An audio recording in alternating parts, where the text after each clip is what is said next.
Namanganlik akamizdan shedevr ixtiro.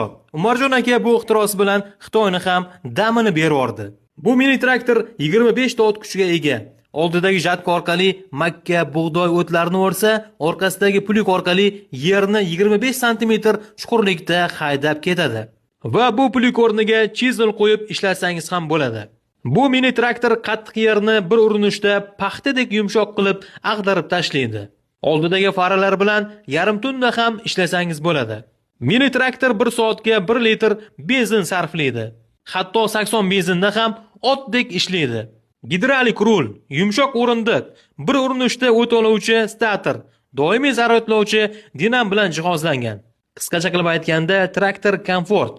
Agar xohlasangiz ustaga shinam salon qilib, konditsioner ham o'rnatib beradilar. Xullas akalar, traktor O'zbekistonda yagona bo'lib turibdi. Usta akamizni ishiga qanday fikrdasiz? Albatta buni izohlarda qoldiring. Va bu traktorga 1 dan 10 gacha necha baho qo'yardingiz? Buni ham kommentariyada yozib qoldiring. Like bosish esa esdan chiqmasin.